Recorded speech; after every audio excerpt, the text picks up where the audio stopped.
Hello friends, how are you? Welcome to our YouTube channel Dhyan Commerce, the key of success. Please like, subscribe, share and press bell icon for notifications. Thank you. जय Mata ji dear students, welcome to online lecture of Dhyan commerce. MCom semester 4 के अंदर बच्चों हमने management accounting 2 subject के अंदर सबसे important topic start किया है। कैपिटल बजट का सेकंड पार्ट उसे कह सकते हो, या उसका हेडिंग है बच्चों capital budget decision under uncertainty. इसके बच्चों 3 प्रैक्टिकल सम्स के लेक्चर्स हमने कंप्लीट कर लिए बच्चों। आज capital budget decision under uncertainty में मैं आपको कैपिटल बजट डिसीजन की सारी थियरी डिस्कस करवाऊंगा। तो ये चौथा लेक्चर बच्चों आपको टोटली थियरी में मदद करेगा, प्लस बच्चों ये टॉपिक आपको मैनेजमेंट अकाउंट का जो एसए सब्जेक्ट है उसमें थियरी लिखने में भी मदद करेगा। तो now in lecture we are taking capital budget decision all theory. Now capital budget decision under uncertainty में बच्चों हम सबसे पहला थियोरेटिकल क्वेश्चन लेने जा रहे हैं। Explain techniques of dealing with risk. ये क्वेश्चन बच्चों ऐसे के अंदर और यूनिवर्सिटी एग्जाम में बहुत बार आ चुका है, और कई बार इसमें से डीलिंग की जो रिस्क की टेक्निक्स है उसमें से एक या दो टेक्निक्स पूछी जाती है। और बच्चों हमें दूसरे सब्जेक्ट में भी इसकी मदद लेनी है, तो मैं इसके अंदर सारी मेथड्स आपको एक्सप्लेन करने जा रहा हूँ। सबसे पहली मेथड है रिस्क एडजस्टमेंट डिस्काउंट रेट। क्योंकि बच्चों कैपिटल बेस्ड रिस्क ही है, उसके अंदर जो भी डिसीजन लेते हैं उसमें रिस्क कनेक्टेड है, तो इसके अंदर हम रिस्क एडजस्टेड डिस्काउंट रेट के बारे में कॉन्सेप्ट समझेंगे। Now in paragraph, whenever a project having a risk is to be evaluated, the businessman would require a premium over and above the risk free interest rate। तो जब भी बच्चों project आप evaluate करते हो, प्रोजेक्ट रिस्की होता है, तो उसके अंदर रिस्क प्रीमियम और रिस्क का फैक्टर लेना जरूरी है। It means that high discount rate is taken into present value calculation. तो इसका मीनिंग है वो बच्चों हमें रिस्क को ध्यान में रखते हुए प्रेजेंट वैल्यू का हायर रेट लेना चाहिए। Now in paragraph, the higher the risk in a project, जब भी प्रोजेक्ट का रिस्क हायर हो, the higher would be the discount rate, तो डिस्काउंट रेट हायर होना चाहिए। And the lower the risk in the project, जब project में risk lower हो बच्चों, the lower will be the discount rate, तब डिस्काउंट रेट लोअर होना चाहिए। यानी हाई रिस्क में high discount rate, low risk में लो डिस्काउंट रेट होना चाहिए। Now in paragraph, suppose the rate of interest on government treasury bill is 9% per annum. Suppose एक government का ट्रेजरी बिल है जिसके अंदर रेट 9% है, then the risk free interest rate is 9%। तो उसे कह सकते हैं बच्चों रिस्क फ्री रेट हुआ 9%। But if the company is considering a project of producing a new product to be put into the existing market, suppose company एक नया product market में पुट करना चाहती है, रखना चाहती है, देन ड्यू टू रिस्क, वो रिस्की है बच्चों, they would be require a premium of से 7%, then the risk adjustment discount rate would be 9 plus 7 equal to 16% for the project। तो एक ऐसा कह सकते हैं बच्चों 9% कंपनी का रेगुलर डिस्काउंट रेट, और 7% जो नया प्रोजेक्ट है रिस्की है बच्चों, हमें पता नहीं उसमें क्या होगा, तो उसको 7% रिस्क रेट ऐड करना है, then we receive 16% rate of project. तो रिस्क एडजस्टेड डिस्काउंट रेट के अंदर बच्चों जो भी प्रोजेक्ट के अंदर रिस्क का उसका एस्टिमेशन किया जाता है, और एक्स्ट्रा रेट के आधार पर डिस्काउंट रेट कैलकुलेट किया जाता है। Now we are taking second important method जिसका नाम है certainty equivalent coefficient.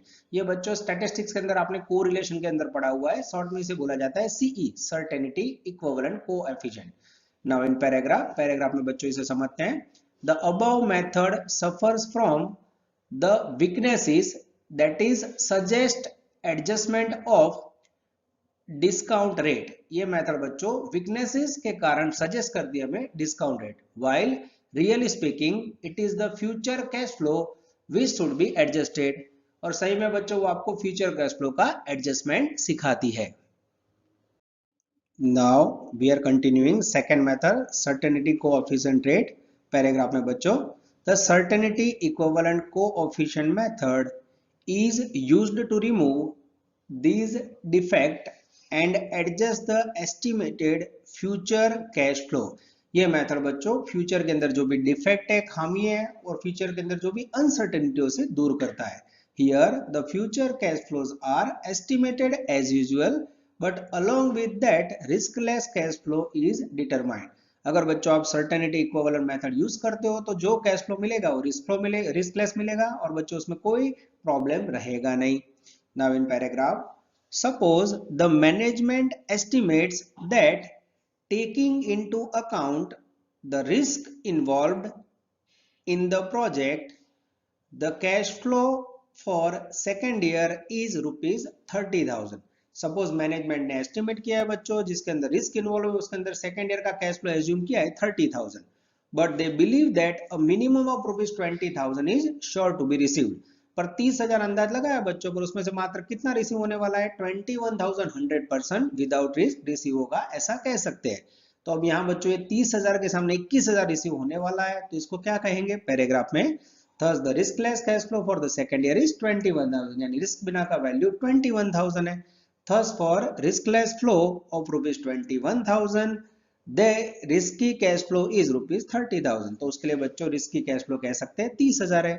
If the ratio is found out, it gives certainty equivalent coefficient. अब बच्चों 30,000 risky ratio है और 21,000 riskless है, तो अगर इसका रेशियो निकालते हैं तो आपको मिलेगा certainty equivalent coefficient equal to riskless cash flow upon risky cash flow equal to 21,000 upon 30,000 equal to 0.7.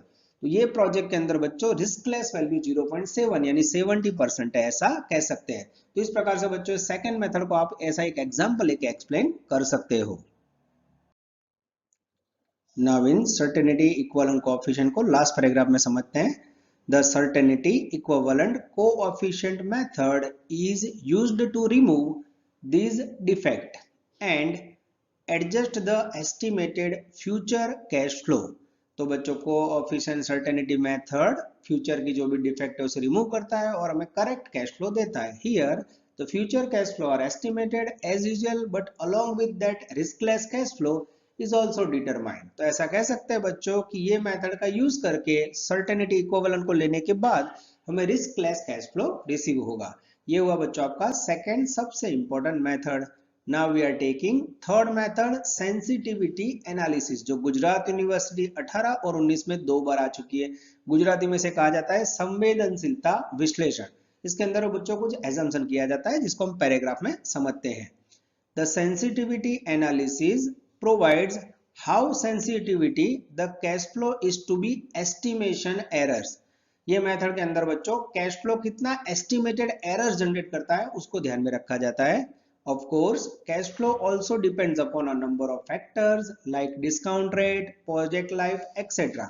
हमें पता है बच्चों की कैश फ्लो कई सारे फैक्टर्स पे अफेक्ट करता है जिसमें डिस्काउंट रेट और प्रोजेक्ट लाइफ को भी ध्यान में लिया जाता है.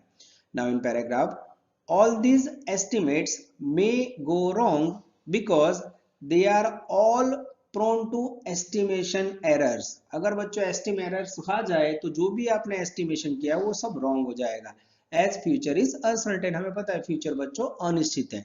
So sensitivity analysis is used to avoid these situations, which uses a number of possible results. तो सेंसिटिविटी एनालिसिस के द्वारा बच्चों हम कुछ नंबर ऑफ रीजंस और सिचुएशंस को ध्यान में रखते हुए जो भी पॉसिबल रिजल्ट है वो जनरेट करेंगे. Now in paragraph, the sensitivity analysis provides different cash flow estimates under the 3 assumptions. Sensitivity analysis में बच्चों कैश फ्लो का एस्टिमेशन 3 सिचुएशंस के आधार पर लिया जाता है. फर्स्ट, द कॉस्ट ऑप्टिमिस्टिक, सबसे ज्यादा आशावादी positive result. The most likely यानी expected estimated, and the most pessimistic यानी निराशावादी नेगेटिव रिजल्ट. पॉजिटिव, एस्टिमेटेड और negative. Sensitivity analysis can also be used to measure uncertainty attached with a capital assets useful life. यानी बच्चों sensitivity analysis assets की life को भी use कर लेता है. तो 3 मेथड का यूज करके हमें एनालिसिस करना है कि कैश फ्लो की क्या पोजीशन जनरेट होगी. Now in paragraph, sensitivity analysis को हम एग्जाम्पल के साथ समझते हैं बच्चों. Suppose the investment in a project is rupees 80,000. Suppose एक प्रोजेक्ट में इन्वेस्टमेंट है 80,000. Its useful life begins 5 years. उसकी लाइफ 5 ईयर है बच्चों. The cost of capital is 12%. उसका cost of capital 12% है बच्चों. The optimistic future cash flow is estimated 35,000, हमें आशा है कि मैक्सिमम 35,000 कैश फ्लो मिलेगा। And the present value of annuity of ₹1 for 5 year is ₹125 at 3.605, यानी 3.605 डिस्काउंट रेट है। In a pessimistic approach the cash flow is ₹16,000, negative approach में बच्चों 35 की जगह पे 16,000 रुपए कैश फ्लो होगा। While it is ₹22,191 under normal condition, यानी एस्टिमेटेड या एक्सेप्टेड कंडीशन में 22,191 है।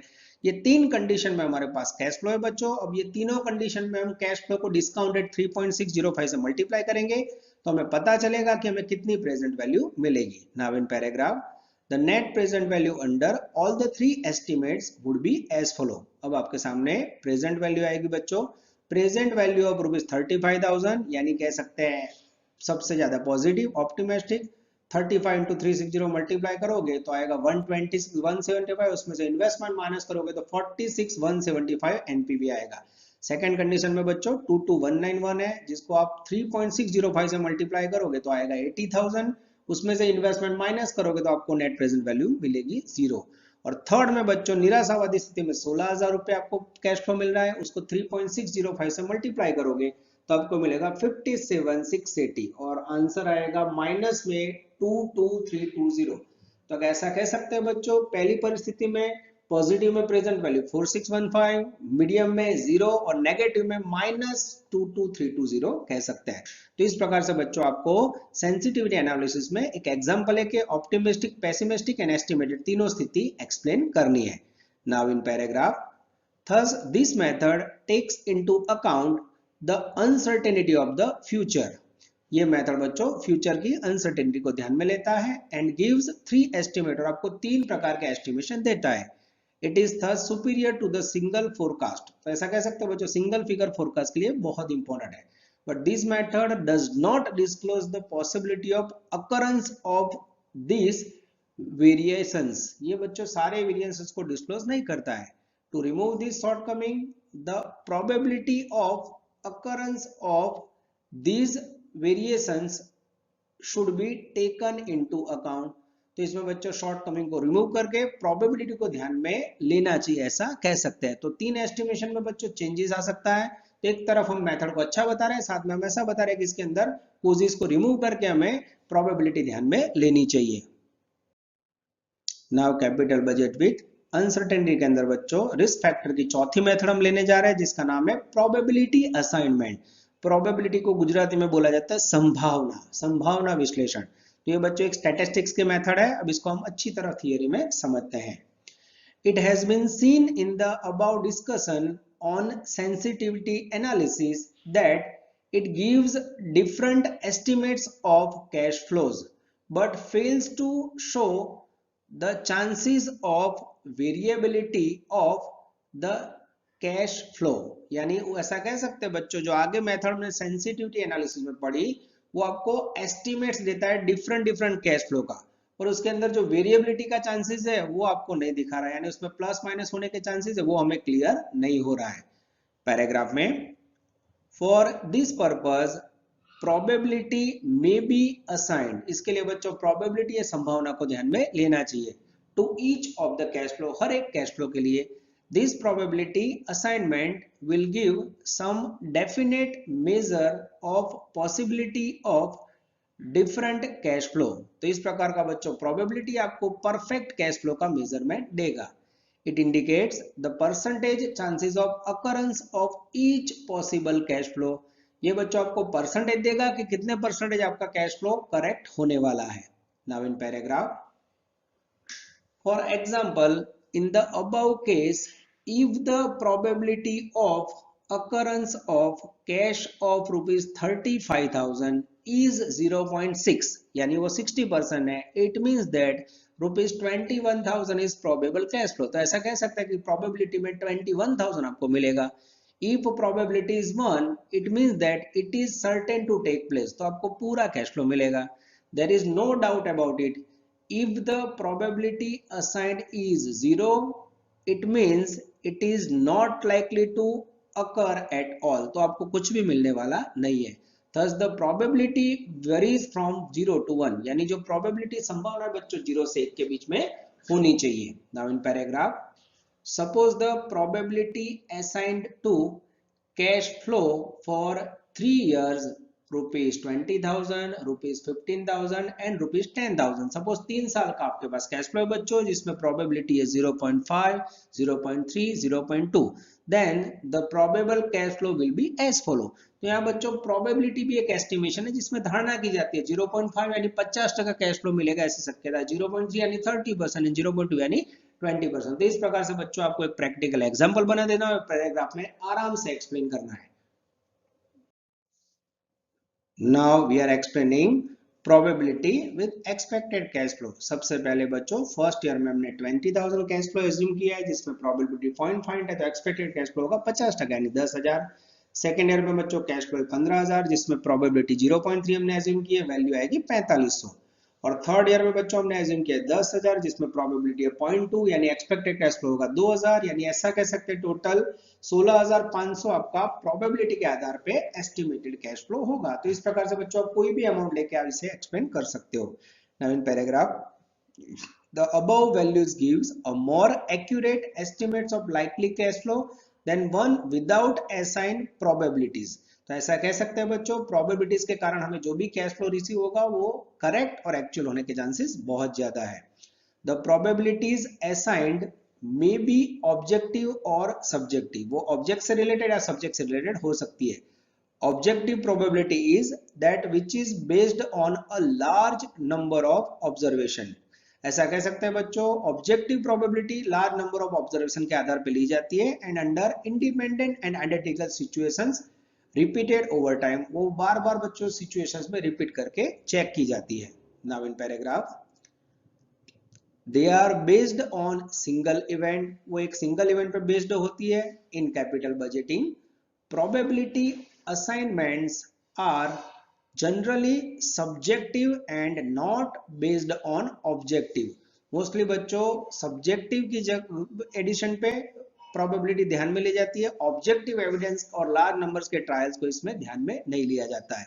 यानी ऐसा कह सकते हैं बच्चों प्रोबेबिलिटी सब्जेक्ट यानी पर्टिकुलर पॉइंट के ऊपर वर्क करके ली जाती है, उसमें large number of trials events identical नहीं होते हैं। Now in capital budget with uncertainty के अंदर बच्चों हम सबसे इंपॉर्टेंट शॉर्ट नोट क्वेश्चन लेने जा रहे हैं जिसका हेडिंग है बच्चों डिसीजन ट्री अप्रोच, निर्णय वृक्ष। यूनिवर्सिटी में बच्चों आप देख सकते हो गुजरात यूनिवर्सिटी 2016, 2017, 20 और 21 4 बार आ चुका है, यानी एवरी ईयर बच्चों डिसीजन ट्री क्वेश्चन आता है। तो डिसीजन ट्री अप्रोच बच्चों ये कॉन्सेप्ट पे आधारित है, जैसे पेड़ के अंदर डिफरेंट डिफरेंट डालियां होती है, वैसे कोई एक डिसीजन लेने के बाद डिफरेंट डिफरेंट उसमें से क्वेश्चंस या प्रॉब्लम्स या सॉल्यूशंस अराइज होते हैं, उसको आपको ट्री के शेप में एक्सप्लेन करना है। तो सबसे पहले बच्चों पैराग्राफ में उसका कॉन्सेप्ट समझेंगे। Decision tree approach is another quantitative techniques used to evaluate risky proposals। कोई भी रिस्की प्रपोजल को बच्चों डिफरेंट डिफरेंट ऑप्शन में एनालिसिस करने की एक ये मेथड है। It can be said that in many cases present investment decision may have effects on future investment decision. कई बार हमने देखा है बच्चों प्रेजेंट इन्वेस्टमेंट का जो भी डिसीजन है बच्चों वो फ्यूचर को इफेक्ट करता है। तो डिसीजन ट्री अप्रोच हमें प्रेजेंट और फ्यूचर दोनों के प्रॉब्लम्स को सॉल्व करने में मदद करता है। Now in paragraph, it may involve a sequence of decision over time। Different time में क्वेश्चंस या जो भी सीक्वेंस है प्रॉब्लम का वो अराइज होता है। Decision tree is a graphic display of relationship between a present decision and possible future events. यानी डिसीजन ट्री के द्वारा बच्चों प्रेजेंट और फ्यूचर के डिफरेंट डिफरेंट पॉसिबल इवेंट्स को आप प्रेजेंट कर सकते हो, future decision and their consequences ऐसा कह सकते हैं। In other word a decision tree is a pictorial representation, एक प्रकार का बच्चों पिक्टोरियल यानी हॉरिजॉन्टल शेप में प्रेजेंटेशन है ऐसा कह सकते हैं। Now in paragraph, representation in a tree from which indicates the magnitudes of probability and interrelationship of all possible outcomes। Decision tree का रिप्रेजेंटेशन बच्चों हमने डिफरेंट डिफरेंट मैग्नीट्यूड्स, प्रोबेबिलिटी यानी संभावना और जितने पॉसिबल कोजेस आएंगे बच्चों या पॉसिबल रिजल्ट पॉसिबल है वो सारे ट्री के द्वारा आप समझ सकते हो। Now in paragraph, decision tree approach makes it possible to see a large number of decisions arising out of the main decision. कोई एक मेन डिसीजन लेते समय बच्चों कितने सारे डिफरेंट डिफरेंट लार्ज नंबर के डिसीजन अराइज होते हैं वो आपको डिसीजन ट्री दिखाता है। A chain of sub decisions reveals various alternative enabling managers to make choice of the best alternatives from among them. और बच्चों इस प्रकार से डिफरेंट डिफरेंट जो भी सब डिसीजन आएंगे उसमें से मैनेजर को या जो भी डायरेक्टर्स है, मेन ऑनर्स है, वो पर्सन को बच्चों डिफरेंट डिफरेंट डिसीजन में से बेस्ट ऑप्शन चॉइस करने का सिलेक्शन मिलता है।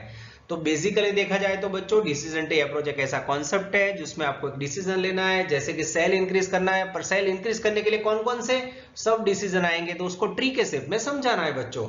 तो वो डिफरेंट डिफरेंट ऑप्शन में से बेस्ट ऑप्शन चॉइस करने का आपके पास ऑप्शन रहता है। नेक्स्ट स्लाइड के अंदर बच्चों पूरा डिसीजन ट्री अप्रोच मैं एग्जांपल के साथ आपको एक्सप्लेन करने जा रहा हूं। Now we are taking example of decision tree approach। एक एग्जाम्पल से बच्चों समझने जा रहे हैं जिसमें सबसे पहले मैं डे बाय डे आपको डिसीजन ट्री पूरा एक्सप्लेन करूंगा। सबसे पहले हम बेसिक प्रॉब्लम लेने जा रहे हैं, राइजिंग ऑफ सेल्स।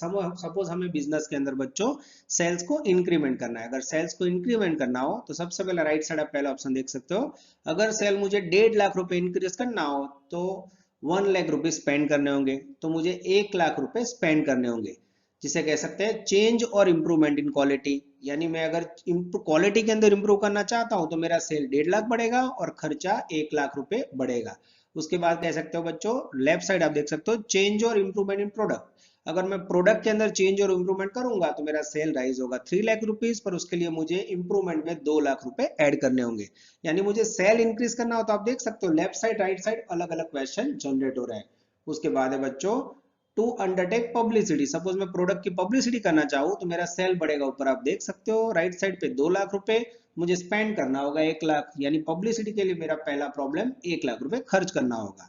इस तरफ बच्चों आप देख सकते हो चेंजेस इन पैकिंग। अगर मैं प्रोडक्ट का पैकिंग चेंज करूं तो मेरा सेल इंक्रीज होगा 75,000, जिसके लिए मुझे 50,000 रुपए स्पेंड करने होंगे। तो ऐसा कह सकते हो बच्चों प्रॉब्लम ऑफ सेल जो मेन है उसके साथ सब डिवीजन में डिफरेंट डिफरेंट प्रॉब्लम्स ट्री के अंदर जनरेट हो रहे हैं। फिर से बच्चों आप लेफ्ट साइड देखोगे, राइट साइड देखोगे अपॉइंटिंग सेल्समैन। अगर मैं सेल्समैन अपॉइंट करता हूं तो मेरा सेल राइज होगा 1 लाख रुपए, पर उसके लिए मुझे 75,000 रुपीज खर्च करना होगा। फिर से बच्चों लेफ्ट साइड देख रहे हो, अगर मैं सेल्स प्रमोशन करता हूं सेल्स के लिए तो मेरा सेल बढ़ेगा 1.5 लाख, जिसके लिए मुझे 1 लाख रुपए स्पेंड करना होगा। तो ऐसा कह सकते हैं कि सेल के साथ डिफरेंट डिफरेंट सब डिविजिबल प्रॉब्लम्स जनरेट हो रहे हैं। इसके बाद बच्चों अगर मुझे मार्केट सेगमेंटेशन, मार्केट को सब डिवाइड करना हो या उसको कवर करना हो तो सेल बढ़ेगा 1.5 लाख रुपए और मुझे स्पेंड करने होंगे 1 लाख रुपए। और इस तरह बच्चों टू कंडक्ट मार्केट रिसर्च, अगर मैं मार्केट रिसर्च करूं प्रोडक्ट के लिए तो मेरा सेल बढ़ेगा 1 लाख रुपए और 60,000 रुपए मुझे स्पेंड करने होंगे। तो इस प्रकार से बच्चों आप ट्री ड्रॉ करके डिफरेंट डिफरेंट कॉन्सेप्ट को समझा सकते हो। मेन में बच्चों to develop a new market channel, मुझे डेवलप करनी हो मार्केट की नई चैनल, पूरा नया मार्केट, तो सेल बढ़ेगा 3 लाख और सामने 2 लाख रुपए स्पेंड करने होंगे। इस प्रकार से बच्चों आपको left side right side tree के शेप में ऐसा ड्राइंग करना है और अपने आप जो अमाउंट लगे बच्चों randomly sales promotion, market research, changes in packing, changes in improvement, इस प्रकार के डिफरेंट डिफरेंट पॉइंट लेके मेन सेल्स के प्रॉब्लम को सब डिवीजन में एक्सप्लेन करना है।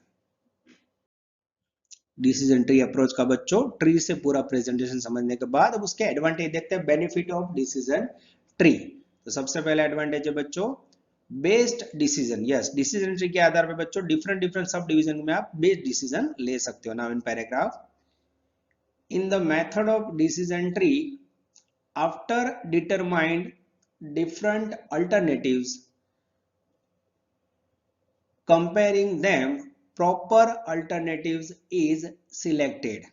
Hence, proper and rational decision can be taken on any matter। ऐसा कह सकते हैं बच्चों डिफरेंस ट्री में डिफरेंट डिफरेंट सब डिवीजन या ऑप्शन रहते हैं, तो उसके आधार पे आप कोई भी डिसीजन लेना हो तो उसमें वो डिसीजन बेस्डली ले सकते हो। Second, knowledge about alternatives courses, यानी डिफरेंट डिफरेंट ऑप्शंस के आपके पास नॉलेज आ जाएंगे। पैराग्राफ में समझते हैं बच्चों। On the basis of decision tree it is possible to know how many and which types of alternatives courses are available so that they can be evaluated and best alternative can be selected। तो ऐसा कह सकते हैं बच्चों, decision tree में बहुत सारे options हमारे सामने रहते हैं, तो उसमें से बेस्ट ऑप्शन सिलेक्ट करके आप वर्किंग को आगे बढ़ा सकते हो। थर्ड इंपॉर्टेंट बेनिफिट है बच्चों, idea about risk. Yes, decision tree हमें कितना रिस्क रहता है वो भी समझाता है। Now in paragraph, on the basis of it is possible to know the risk and uncertainties arising from adopting different alternatives. Different option में बच्चों क्या रिस्क रहेगा, कितना खर्चा रहेगा, वो भी हम जान सकते हैं। This helps to avoid the risky alternatives. यानी डिसीजन ट्री मेथड बच्चों हमें रिस्क का आइडिया देती है और रिस्क को दूर करने की या रिस्क को जनरेट करने की या समझने की ताकत देती है। नाउ डिसीजन ट्री के बेनिफिट में बच्चों लेने जा रहे हैं चौथा अल्टरनेटिव, चौथा benefit, forecast of financial requirement. Yes बच्चों, डिसीजन ट्री मेथड हमें फाइनेंशियल रिसोर्स यानी कितने पैसों की जरूरत पड़ेगी, कितना इन्वेस्टमेंट होगा, उसकी भी इंफॉर्मेशन देता है। Financial result of each alternative is presented in this method. यहाँ बच्चों हर ऑप्शन को फाइनेंशियल सिचुएशन में प्रेजेंट किया जाता है, so that the quantum of financial requirement can be ascertain, जिसके आधार पर बच्चों फाइनेंशियल रिसोर्सेज का पूरा ज्ञान हमें आ जाता है। This helps in considering various financial sources for arising necessary finance, जिसके लिए बच्चों कौन कौन से ऑप्शन में कितना फाइनेंस नेसेसरी है उसकी हमें समझ आ जाती है। यानी फाइनेंशियल फोरकास्ट के लिए डिसीजन ट्री मेथड बहुत ही इंपॉर्टेंट है।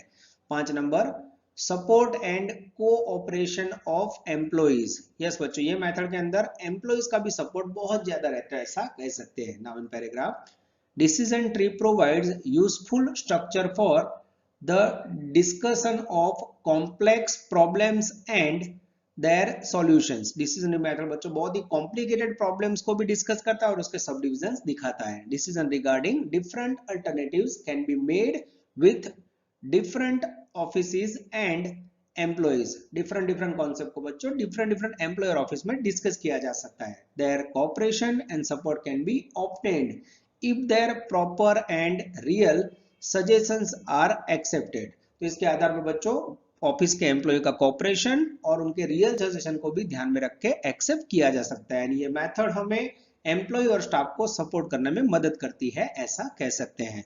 6 नंबर का benefit, knowledge of probable results. Yes, इसके अंदर बच्चों जो रिजल्ट आने वाला है उसका भी हम एस्टिमेट लगा सकते हैं। In paragraph, in decision tree future probable events become clear so that it is possible to know the probable results of any decision। Yes बच्चों, डिसीजन ट्री के आधार पे जितने different different sub division questions arise होने वाले हैं, जिसके आधार पे हमें फ्यूचर में क्या पोजीशन होगी उसका पूरा नॉलेज डिसीजन लेने में मदद करता है। तो decision tree approach probable result पे भी मदद कर सकता है, ऐसा कह सकते हैं। Now in decision tree approach we are taking advantage number 7। हम 7 नंबर का बेनिफिट देखने जा रहे हैं बच्चों, optimum use of resources. Gujarati में कहा महत्तम धंधा की एकमना साधनों उपयोग। Now in पैराग्राफ उसको समझते हैं। Under this method best alternative is selected. ये मेथड के अंदर बेस्ट ऑप्शन सिलेक्ट किया जाता है from different alternatives, different different option में से। Hence it becomes possible to make optimum usage of financial and other resources। तो एक ऐसा कह सकते हैं बच्चों जिसके आधार पर हम best financial and other resources का यूज कर सकते हैं। यानी डिसीजन ट्री हमें ऑप्टिमम यूसेज बिजनेस के आइटम्स का करवाता है। 8 नंबर का एडवांटेज है बच्चों, यूजफुल मेथड। ऐसा कह सकते हैं कि डिसीजन ट्री बहुत ही यूजफुल मेथड है बच्चों। पैराग्राफ में समझते हैं। This method is most useful for effective planning for any type of activity। ये मेथड बच्चों डिफरेंट टाइप की एक्टिविटी के लिए बहुत यूजफुल है। As different alternative are examine, जिसमें डिफरेंट ऑप्शन एग्जामिन किए जाते हैं for the solution of problem के सॉल्यूशन के लिए। Hence managerial personnel develop special skills in analysing problem. ऐसा कह सकते हो बच्चों, मैनेजर या डायरेक्टर इसके कारण स्पेशल स्किल डेवलप करता है प्रॉब्लम को एग्जामिन और एनालिसिस करने की, जिसमें डिफरेंट डिफरेंट ऑप्शन होता है। यानी शॉर्ट में ऐसा कह सकते हो बच्चों, डिसीजन ट्री मेथड कंपनी के मैनेजमेंट, ओनर और डायरेक्टर्स को डिफरेंट डिफरेंट ऑप्शन एग्जामिन करने की और प्रॉब्लम को सॉल्व करने की डिफरेंट डिफरेंट कॉन्सेप्ट या टेक्निक्स डिसीजन ट्री सिखाती है। ना बच्चों बहुत सारे बेनिफिट देखे, अब इसमें हेडिंग याद रखना है, बाकी पैराग्राफ में आप समझाते जाओ चलेगा, पर हमें पता है जहां भी बच्चों बेनिफिट्स होते हैं वहां लिमिटेशंस भी होती है। अब बच्चों डिसीजन ट्री की लिमिटेशंस या मर्यादा, पैराग्राफ में पहला point, under this method for finding different alternatives, for collecting necessary data and for classification and analysis, persons within specialized and expert knowledge are required। ऐसा कह सकते हो ये मेथड में बच्चों कलेक्शन के लिए और स्पेशल ऑप्शन सिलेक्ट करने के लिए आपके पास एक्सपर्ट और नॉलेज वाला पर्सन होना चाहिए। Hence this methods become expensive, और हमें पता है कोई एक्सपर्ट पर्सन को बच्चों आप एडॉप्ट करोगे, उसे अपॉइंट करोगे तो उसके लिए बहुत ही खर्चा होने वाला है।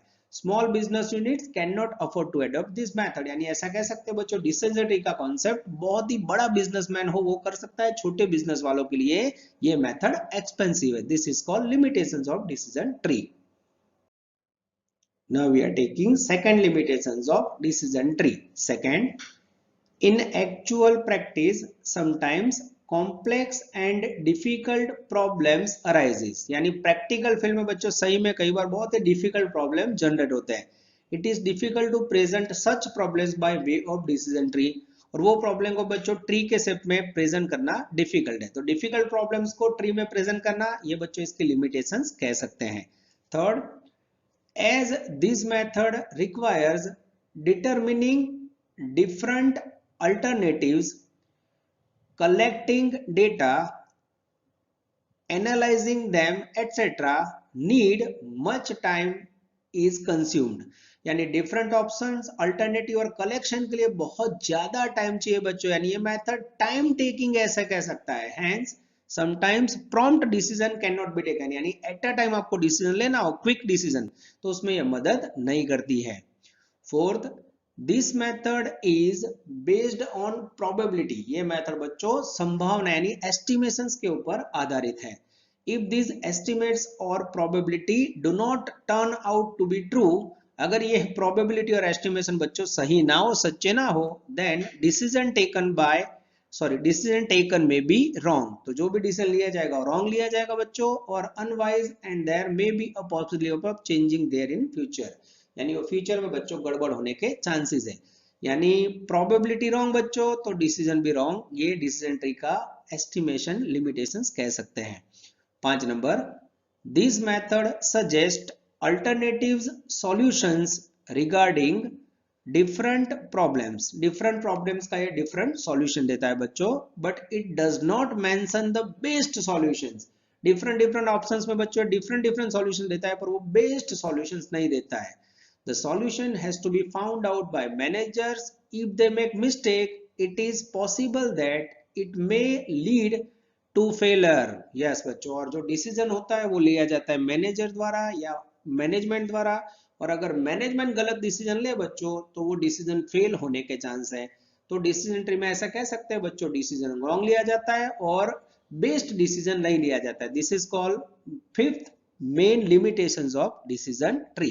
तो इस प्रकार से बच्चों आपको क्या करना है, खाली आपको पॉइंट तैयार करने हैं बेनिफिट्स के, लिमिटेशंस का भी मैंने डार्क किया, मेन पॉइंट याद रखना है, एक ट्री एक्सप्लेन करनी है बच्चों, और 4 या 5 पेज में आप आराम से ये 10 मार्क्स में 20 मार्क्स में एक्सप्लेन कर सकते हो। ये थियरी में मैनेजमेंट अकाउंट में भी आएगा बच्चों, और ऐसे में भी 100% आएगा, आप लोग तैयार कर लेना।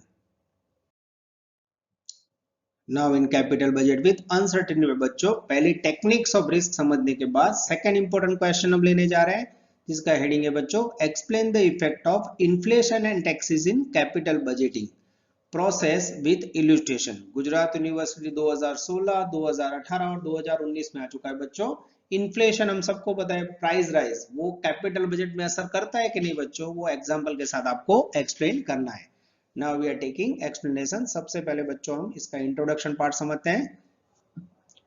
The one factor which creates complications in the investment decision is called inflation. Yes बच्चों, इन्वेस्टमेंट के अंदर सबसे बड़ा फैक्टर इफेक्ट करता है उसे आप इन्फ्लेशन, फुगा हुआ कह सकते हैं।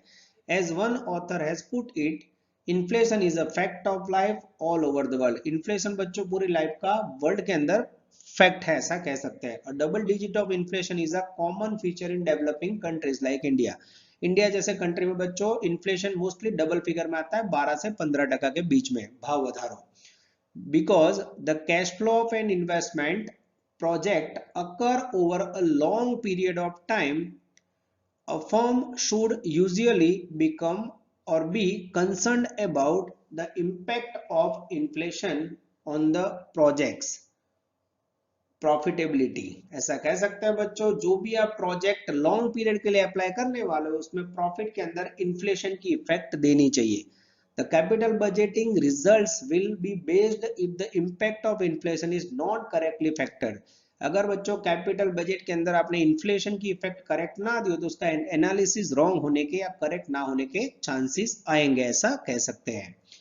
Inflation will affect both cash flows and discount rate. Inflation बच्चों cash flow और discount rate दोनों को असर करेगा। Some people believe that in capital budgeting decisions, inflations should not be taken into account because if necessary, the prices would be increased and profit will be protected. But this is not a true. कई person का कहना है बच्चों कि capital budget के अंदर cash flow में inflation की इफेक्ट नहीं देनी चाहिए, क्योंकि अगर आपको लग रहा है प्राइस बढ़ रहा है तो आप प्रॉफिट और कॉस्ट या कैश फ्लो दोनों को इंक्रीज कर सकते हो। पर बच्चों ये सही में ट्रू नहीं है, ऐसा हम कह सकते हैं। This is called introduction part of inflation and taxes in capital budget. इसमें से बच्चों जितना याद रहे आपको लिखना है, जरा भी टेंशन नहीं लेना है।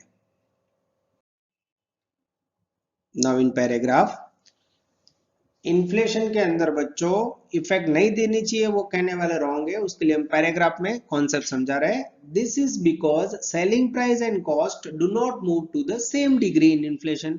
सही बात है बच्चों, इन्फ्लेशन के अंदर सेलिंग प्राइस और कॉस्ट दोनों सेम डिग्री पे मूव नहीं होते। There are number of constraints in increasing the selling price. बहुत सारे फैक्टर्स है बच्चों जो सेलिंग प्राइस को बढ़ाते हैं। In paragraph, there may be a government restrictions, government के रिस्ट्रिक्शन होते हैं। सेवियर कॉम्पिटिशन इफेक्ट करता है बच्चों, कई बार कॉम्पिटिशन असर करती है। Fear of substitute products being used, कोई सब्सटीट्यूट प्रोडक्ट यूज करने का ऐसा डर रहता है। a long term contract for supply of goods at a fixed price etc। Long term supply of goods fix price पे देने वाले, ये भी इफेक्ट करता है बच्चों। तो ये सारे पॉइंट है, government restriction, several competition, substitute product और long term contract of supplying goods, जिसके कारण हम लोग सही में इन्फ्लेशन की असर ना दे बच्चों तो सेलिंग प्राइस बढ़ा देंगे, वो सही नहीं है। तो जिन्होंने ऐसा बोला हो कि सेलिंग प्राइस बढ़ाने से इन्फ्लेशन की असर ना दे तो चलेगा, वो रॉन्ग है। Now in paragraph, the rate of discount is adjusted as follows। तो उसके लिए बच्चों डिस्काउंट का रेट नीचे एडजस्ट किया जा सकता है। If the rate of inflation is 10%, suppose हम धारणा करते हैं कि इन्फ्लेशन फुगाવાનો दर 10% है and cost of capital is 14%, suppose cost of capital 14% है, then the discount rate adjusted from inflation would be. तो इन्फ्लेशन के अंदर बच्चों उसको एडजस्ट करने के लिए फॉर्मूला है inflation adjusted rate equal to, in bracket में 1 प्लस के, ब्रैकेट में 1 प्लस ए माइनस 1, जिसके अंदर बच्चों सपोज इन्फ्लेशन का रेट है 14%, तो यहां लेंगे 1.14 और फिर लेंगे 1.14 cost of capital, 1.10 inflation rate. जैसे बच्चों मल्टीप्लाई करोगे वैल्यू आएगी 1.254, जिसमें से 1 माइनस करोगे तो वैल्यू आएगी 25.4%, जहां के का मीनिंग है रियल रेट ऑफ डिस्काउंट और ए का मीनिंग है बच्चों इन्फ्लेशन रेट। इन शॉर्ट बच्चों શું કરવાનું તમે સમજાવી દઉં। જો 10% ઇન્ફ્લેશન નો રેટ હોય એટલે 1.10 લેવાના અને 14% કોસ્ટ ઓફ કેપિટલ 1.14 લેવાની, 1.14 ને 1.10 ને મલ્ટીપ્લાય કરશો એટલે 1.254 આવશે, જેમાંથી એક બેઝ લેવાનો, 100% બેઝ માઈનસ કરો એટલે 25.4% એ ઇન્ફ્લેશન રેટ કહી શકે। આ રીતે ગમે તે એક ઉદાહરણ ગોખીને બચ્ચો સમજાવવાનું છે, આ એક્ઝામ્પલ મેઇન છે તમારે એક્સપ્લેન કરવાનું। હવે બચ્ચો આ જ રીતનું કઈ રીતે આખા ઉદાહરણમાં લઉં છે તમે જોજો, આ ઉદાહરણ મેઇન છે, બાકી પેરેગ્રાફમાં ગમે તે લખો તો ચાલે, just you two remember concept.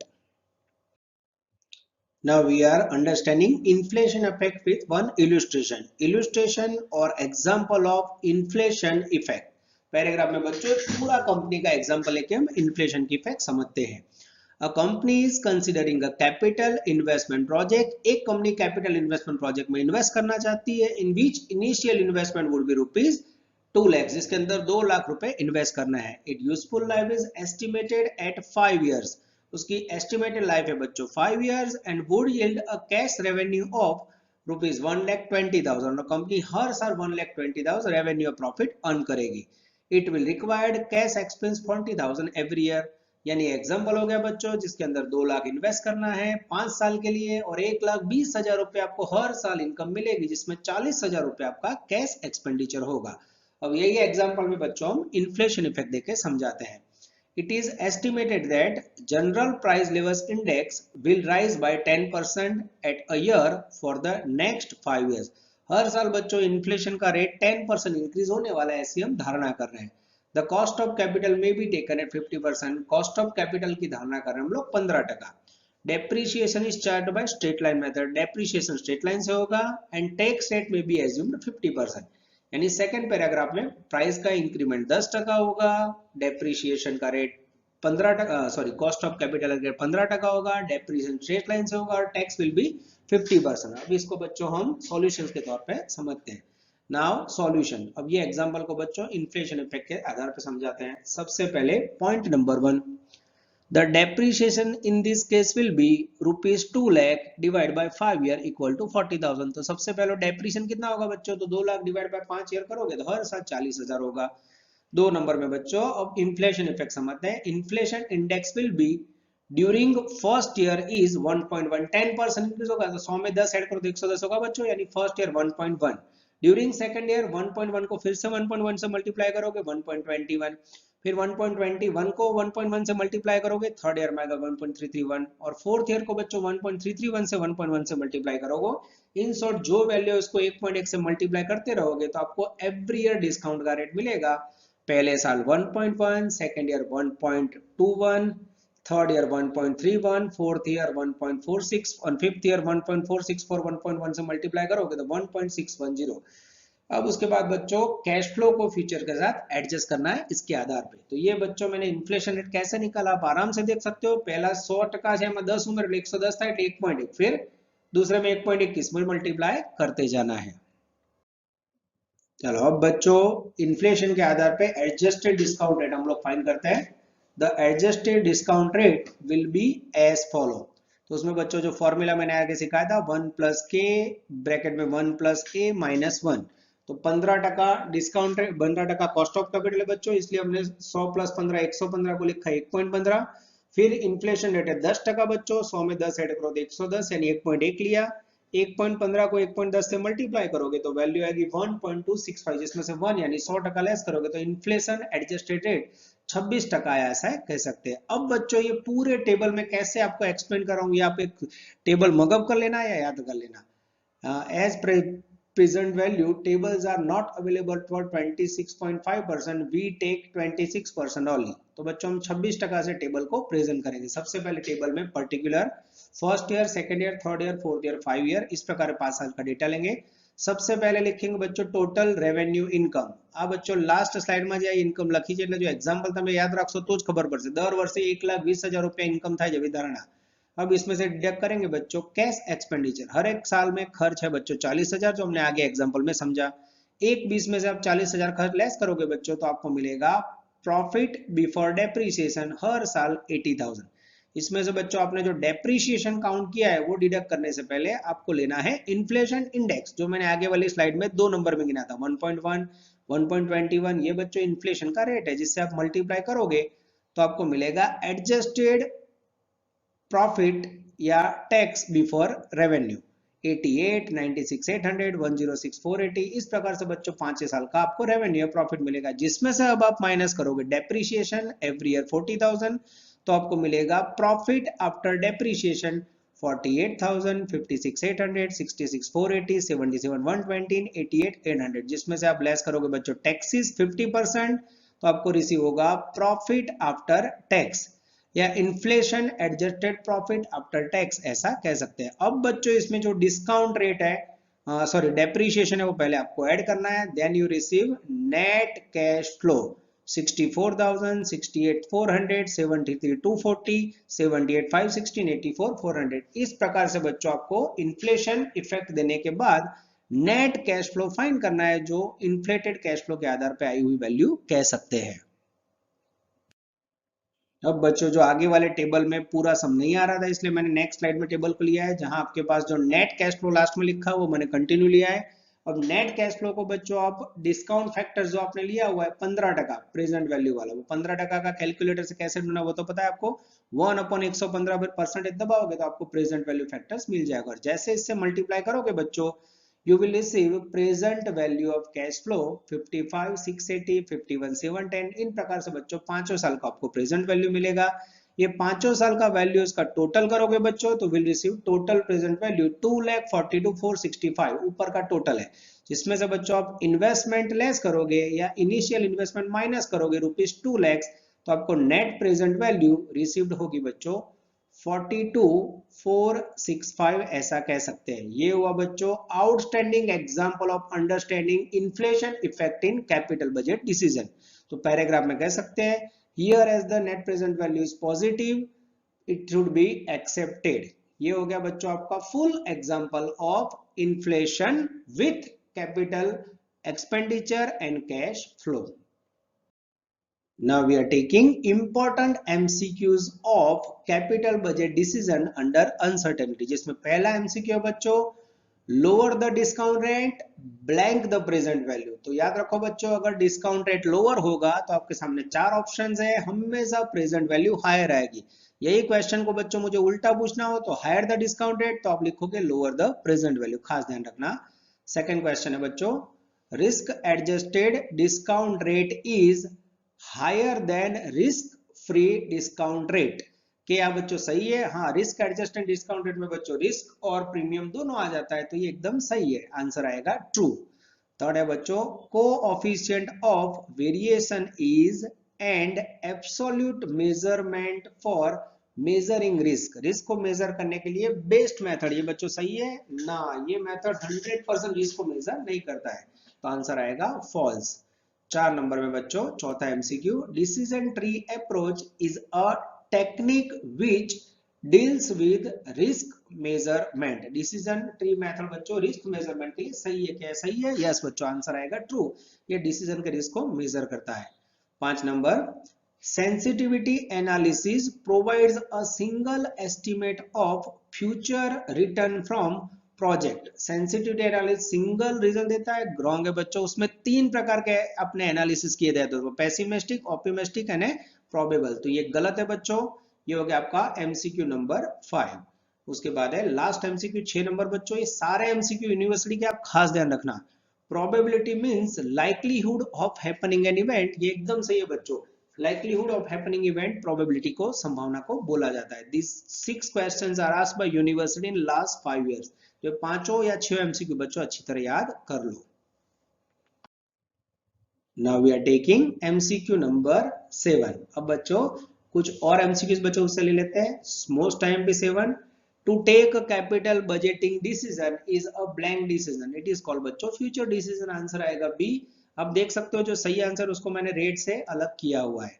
8 number inflation effects blank. Inflation किसको इफेक्ट करता है बच्चों? कैश फ्लो को, डिस्काउंट रेट को, C both of the above को, या किसी को नहीं? तो बच्चों कैश फ्लो और डिस्काउंट रेट दोनों को इन्फ्लेशन इफेक्ट करता है, तो आंसर आएगा C both of the above.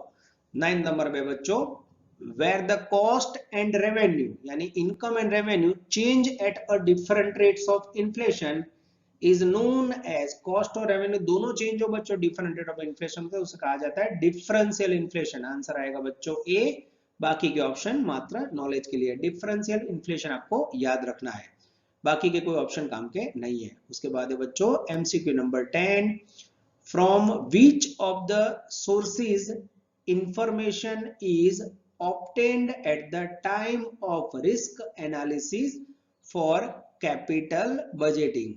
Sources की कौन सी इंफॉर्मेशन रिस्क एनालिसिस में कैपिटल बजट में काम लगती है बच्चों? Market survey, questionnaire, pilot test, इसमें से कौन सी मेथड बच्चों रिस्क एनालिसिस में काम लगती है? तो कैसा कह सकते हैं बच्चों, D, all of the above. ये बच्चों आपके सारे एमसीक्यूज पूरे हुए और इंपॉर्टेंट क्वेश्चन पूरे हुए। ये लेक्चर स्पेशली बच्चों आपको मैनेजमेंट अकाउंट और ऐसे सब्जेक्ट में काम लगेगा। इतने एमसीक्यूज और थियरी खास कर लेना जिससे आपका रिस्क फैक्टर कम हो जाए बच्चों। Take care, all the best, preparation करते रहिए और अपने आप को सेफ रखिए। जय माता जी।